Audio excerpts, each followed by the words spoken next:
Jika ada pengaduan atau laporan, maka baik pelapor maupun saksi-saksi, dalam hal ini RRT, itu tidak dapat diproses baik pidana maupun perdata sebelum ini selesai sampai inkrah. Karena adalah batal demi hukum pemeriksaan laboratorium, otomatis putusan menghentikan penyidikan waktu itu adalah batal.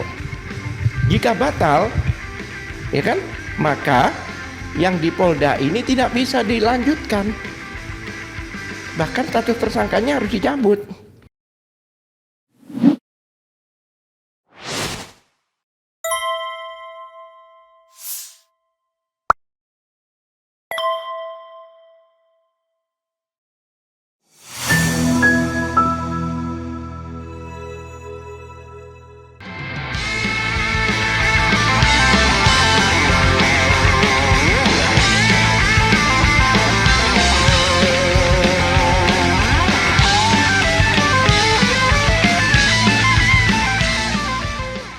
Sobat RH, di mana kalian berada, jumpa lagi di channel yang keren ini, keren cadas. Ya, saat ini saya bersama dengan lawyer Bala RRT ya, Pak Al-Katiri ya, dengan Pak Al-Katiri, dan ditemani juga oleh teman saya si Rizky. Pak Al-Katiri, assalamualaikum Bang. Sehat? Waalaikumsalam. Alhamdulillah. Bang, pada kesempatan ini Bang, saya mau menanyakan tentang perkembangan kasus RRT Bang. Ya. Bagaimana Bang untuk selanjutnya? Iya, seperti yang kita ketahui, RRT itu adalah singkatan dari Roy, Rismond, dan Tifa ya, yang mana dalam perkembangan terakhir ini dengan ada isu SP3 dan sebagainya, kita khususnya RRT itu tetap konsisten dengan perjuangannya. Jadi tidak layu ya, artinya bahkan lebih semangat lagi, karena memang berbeda ya kan. Memang dari awal udah dipisah jadi dua kan, ada klaster 1 dan klaster 2. Yang mana klaster 1 itu adalah Bang Egy Sujana, Bes dan teman-temannya. Kemudian klaster 2 adalah RRT itu. Di dalam peristiwa ini memang ada SP3 dan sebagainya, kemudian adanya pencabutan cekal. Itu memang saya tidak berbicara tentang masalah Bang Egy-nya ya, tapi saya berbicara tentang mekanismenya, yang mana banyak orang menanyakan, bahkan saya sendiri juga sempat bertanya ya kan pada beberapa pihak, yang mana laporan ini kan jadi satu, LP-nya kan jadi satu. Laporan baik untuk klaster 1 maupun klaster 2 ini laporannya sama. Jika ada yang di SP3 dalam hal ini tersangkanya itu dihentikan, bagaimana nasib yang lain? Seharusnya secara hukum, jika memang ada satu perdamaian dan sebagainya, itu pastilah ada pencabutan laporan. Kalau laporan itu masih mengambang gitu, berarti kan belum ada pencabutan. Kalau pencabutan laporan itu tidak berlaku hanya untuk beberapa orang, tentunya untuk semuanya. Nah, ini yang masih kita kaji ya, dan kawan-kawan untuk memasalahkan soal kenapa mereka yang lain tidak diperlakukan yang sama, padahal laporannya sama. Seperti itu. Tetap kita konsisten, bahkan kemarin ada permintaan dari dari kepolisian untuk mengakomodir permohonan kita. Kita memohon untuk diperiksanya ahli dan saksi, yang mana besok itu, mulai dari besok kita akan mempersiapkan saksi untuk diperiksa sesuai undangan dari Polda. Besok akan beberapa orang saksi, ahli ya bukan saksi, akan dihadirkan, yang mana seharusnya dan tentunya, bukan seharusnya, tentunya dengan dipanggilnya orang-orang ini adalah satu arahan dari JPU. Tidak boleh kepolisian berinisiatif karena perkara ini sudah dilimpahkan, sudah P21 tahap 1 kan. Jadi semuanya sudah kewenangan jaksa dalam arahan untuk menghadirkan saksi maupun ahli. Jadi tidak boleh inisiatif dari kepolisian. Nah, apakah panggilan ahli-ahli besok ini adalah satu arahan dari jaksa? Dan kami yakin, karena untuk melengkapi ya contohnya, memang kami senang sekali karena selama ini di kepolisian meskipun mereka sudah berjanji dalam gelar untuk menghadirkan saksi dan ahli adecat, tapi mereka tidak lakukan juga. Ya, mudah-mudahan dengan dilimpahkannya di kejaksaan dan jaksa lah yang berinisiatif untuk mengundang dan menghadirkan ahli dan saksi adecat. Gitu. Berarti pelimpahan ke jaksa ini di luar prosedur hukum ya Bang? Kalau sepihak itu? Sebenarnya ya kan saya dari awal katakan bahwa ini adalah due process of law-nya ini tidak sesuai dengan ketentuan yang berlaku. Seharusnya mentersangkakan seseorang itu harus dua-duanya diperiksa, baik ahli kita maupun saksi kita juga. Selama ini tidak disebutkan bahwa telah sekian ratus saksi, kemudian sekian ratus bukti dan ahli, tapi tidak satu pun disebutkan saksi dan ahli dari kita, meskipun kita sudah mengajukan permohonan. Menarik ini kan, berarti ya bukan secara hukum saja, tapi secara awam aja ya jelas ini tidak fair, ya kan, meningkatkan status menjadi tersangka tanpa memeriksa saksi imbangan, saksi yang berimbang. Iya. Oke Bang, jadi apa poin utama Bang yang menjadi dasar pembelaan tuntutan klien Anda dalam menghadapi gugatan ini Bang, dakwaan? Ya, ini bukan gugatan ya, masuk limpahannya. Ya. Jadi intinya begini, kami siap untuk menghadirkan saksi dan ahli yang dimintakan. Ini kami siap. Bahkan kami juga RRT ya dalam hal ini yang dilimpahkan RRT ya, artinya klaster kedua. Klaster ke-1 bahkan diperiksa pun belum. Maksudnya disidik ya, belum.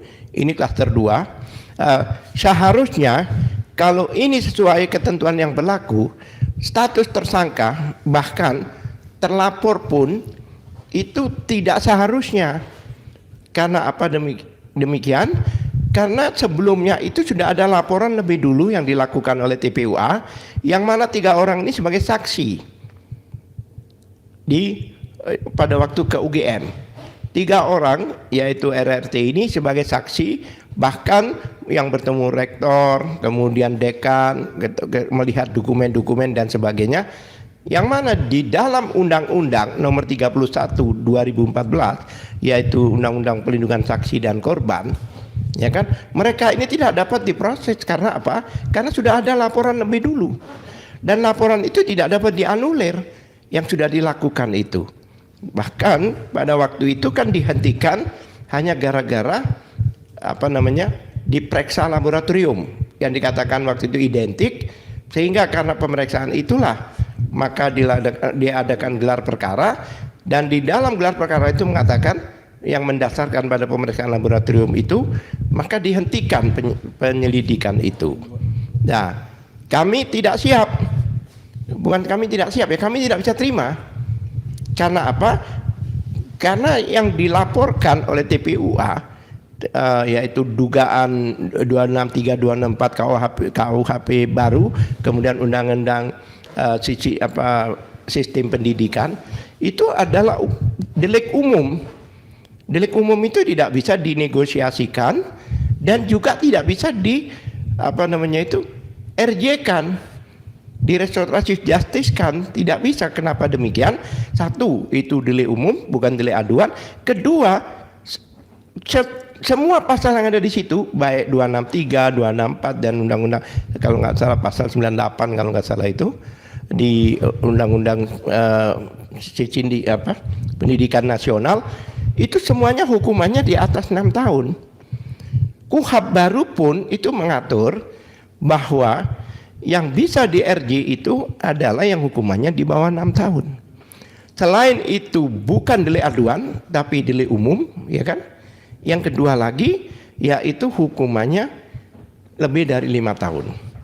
Oleh sebab itu di sana itu masih ongoing, nggak bisa stop.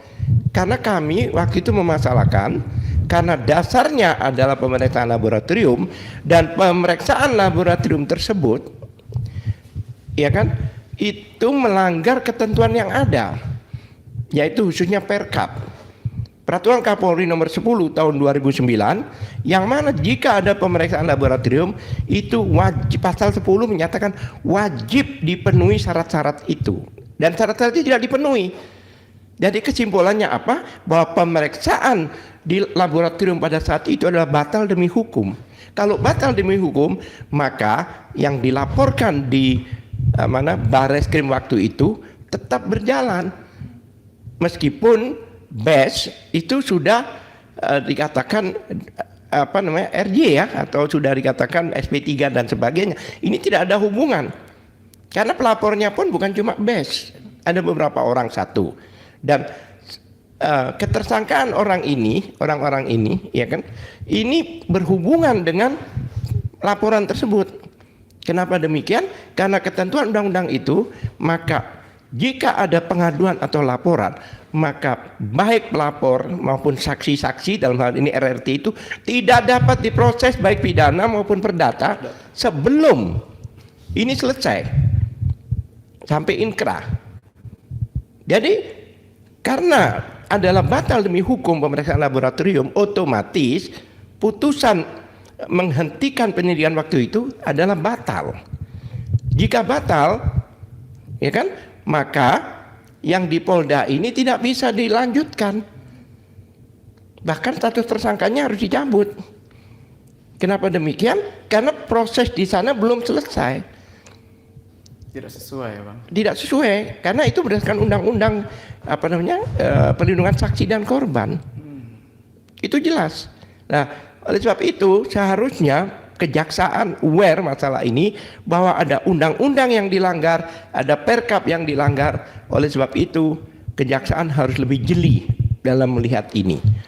Jadi untuk memp21kan itu harus berpikir 2 kali lah, artinya bukan 2 kali lagi, mungkin berkali-kali, karena tidak wajar, ya kan? Kalau memang Kejaksaan mengikuti irama dari kepolisian, berarti sama.